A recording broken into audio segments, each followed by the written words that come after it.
जय श्री राम मित्रों। आज मैं आपको लेकर चलता हूँ रावण की जन्मस्थली और रावण के मंदिर, जहाँ भगवान शिव की रावण ने पूजा की थी।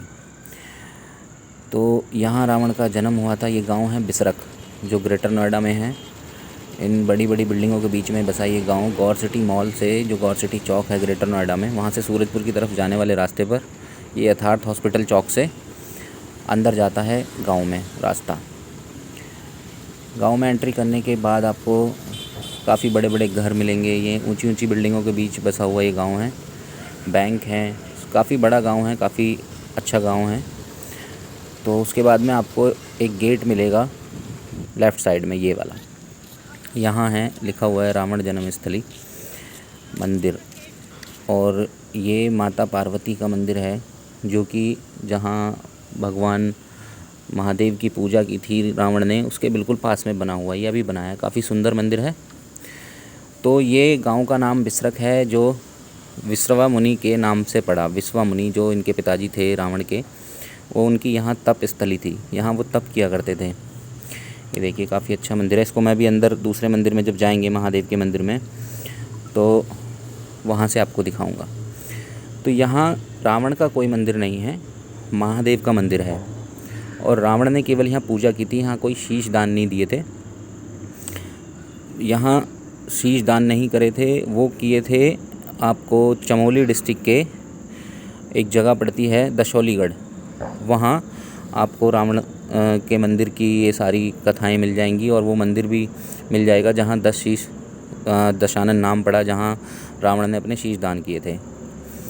तो जैसा कि हम लोग जानते हैं या हमें बताया गया है, हमने पढ़ा है कि रावण की जो शुरुआत हुई थी वो एक श्राप की वजह से हुई थी।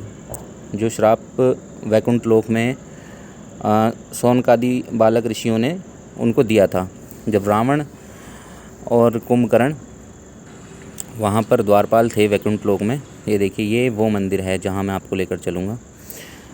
तो जब वो लोग वहाँ द्वारपाल थे, जय और विजय नाम से थे, इनका जय और विजय नाम थे।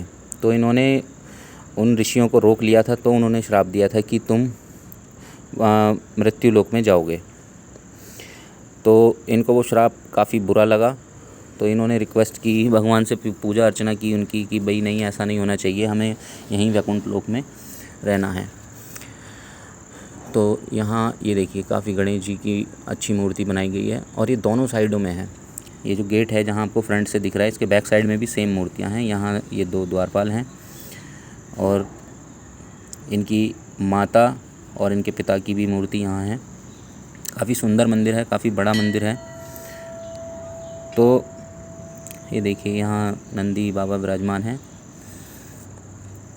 तो मैं आपको बता रहा था कि यहाँ मृत्यु लोक को प्राप्त हो जाएंगे। तब इन्होंने प्रार्थना की कि भाई नहीं, हमें नहीं जाना है।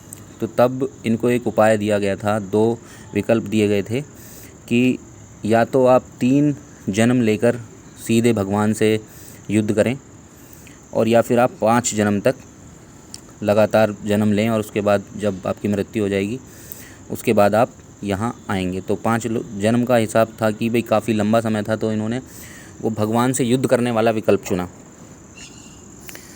तो ये मंदिर है। यहाँ एक गुफा भी है, जो उस वक्त की है जब मुनि विश्रवा यहाँ रहते थे, तब किया करते थे। ये देखिए, ये गौरी मंदिर है, काफ़ी अच्छा स्ट्रक्चर बनाया गया है, जिसको मैं अभी आपको पहले दिखा रहा था। तो ये वो मंदिर है। और यहाँ ये मंदिर की एक खासियत है कि आपको यहाँ अगर आप जल चढ़ाने आए हैं तो यहाँ लोटा लाने की ज़रूरत नहीं है। यहाँ आपको लोटे, पीतल के लोटे आपको मिल जाएंगे। ये देखिए, ये शिवलिंग है जहाँ पूजा की थी मुनि विश्रवा ने, इसको स्थापित किया था, और उसके बाद रावण ने भी पूजा की इस शिवलिंग की। बहुत ही अद्भुत शिवलिंग है। और ये देखिए नाग ऊपर, और ये पंचमुखी नाग है, उस तरीके की इसकी रचना है। और ये अष्टकोणीय शिवलिंग है, अष्टभुजा शिवलिंग। ये एक इकलौता शिवलिंग है जो नोएडा में बिसरक में स्थित है। ये देखिए, मैं अभी आपको दिखाऊंगा। तो इसकी ये आप जानते होंगे, ये चंद्रा स्वामी हैं, बहुत बड़े तांत्रिक, जिन्होंने यहाँ आकर इस शिवलिंग की खुदाई करवाई थी। 15 से 20 फुट तक इसको खोदा गया था, लेकिन इसका छोर नहीं मिला था। तो यहाँ एक 24 मुखी शंख मिला था, जिसको ये अपने साथ लेके चले गए थे। उसका अभी तक अता पता नहीं है। ये देखिए, ये 10 दिशाओं को दर्शाने वाला शिवलिंग है। ये इसके आपको कॉर्नर दिख रहे हैं, ये कॉर्नर जो हैं 8 कोने हैं, ये इस तरीके के 8 हैं, और एक पाताल लोक में जा रहा है 9वां, और एक आकाश लोक की तरफ ऊपर। तो ये 10 दिशाओं को दर्शाता है, ये वो शिवलिंग है। ये देखिए, ये कोण है, ये अष्टभुजा शिवलिंग बोलते हैं, जो कि इकलौता भारत के अंदर है। यहाँ शनिदेव का मंदिर भी है, तो यहाँ महादेव को प्रसन्न किया गया था। लेकिन यहाँ ये एक गलत बात है कि यहाँ ना तो अभी रावण का घर है, केवल यहाँ जन्म हुआ था। कोई पुराना घर दिखा के मैंने एक वीडियो में देखा था कि भाई ये रावण का घर है, ऐसा नहीं है कि हाँ घर नहीं है, ये खेड़ा पूरा पलट गया था। तो यहाँ कोई घर बचने का मतलब ही नहीं बनता, केवल ये शिवलिंग था। और अब उसी के बाद में ये मंदिर और भी मंदिर बनाए गए हैं। तो जैसा कि मैं आपको बता रहा था, फिर इन्होंने विकल्प चुना भगवान से युद्ध करने का। तो इन्होंने एक जन्म लिया हिरण्यकश्यप और हिरण्याक्ष के रूप में, कुंभकर्ण और रावण के रूप में, और एक शिशुपाल और कंस के रूप में, जिनका युद्ध सीधा भगवान के साथ हुआ। और इन्होंने अपने तीनों युद्ध में भगवान से, ये गुफा है ये जो आगे जाके कहीं बहुत लंबा गाज़ियाबाद या मेरठ तक जाती है, अभी ये बंद हो गई है। इसमें कभी कभी पानी भी आ जाता है जब बारिश होती है नीचे से, तो इसको बंद कर दिया गया सुरक्षा कारणों से। सरकार भी, काफ़ी लोग आए हैं यहाँ सरकार से, पूर्व प्रधानमंत्री चंद्रशेखर भी आए हैं यहाँ पर इस मंदिर को देखने के लिए।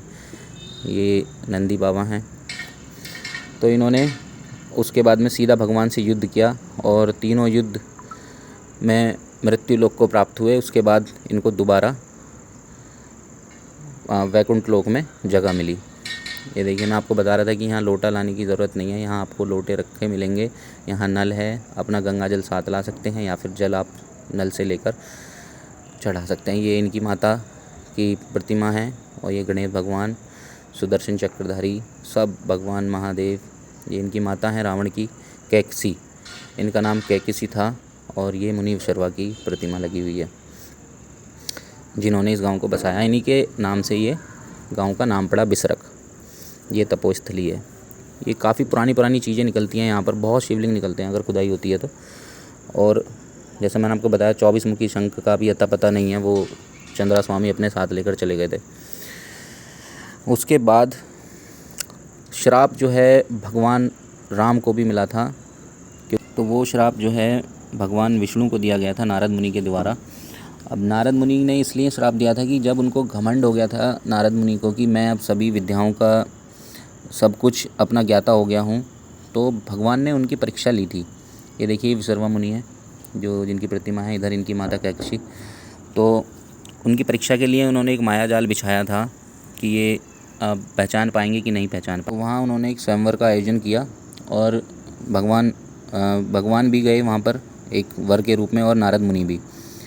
तो उन्होंने वहाँ भगवान से एक वह अपना रूप मांगा था कि मुझे अच्छा रूप दीजिए ताकि मेरी शादी हो जाए।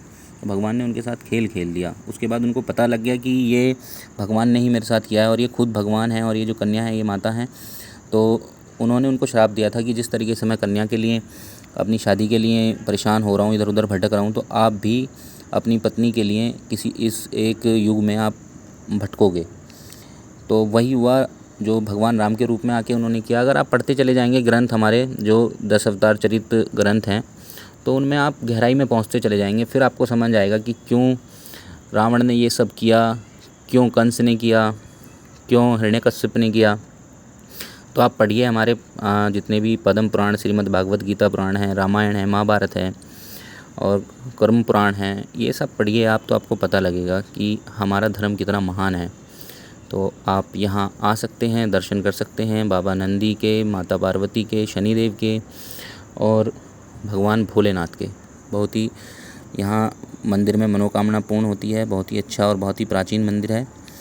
तो आप यहाँ आकर सच्चे मन से भगवान से मांगें, और आपकी मनोकामना ज़रूर पूर्ण होगी। जय श्री राम।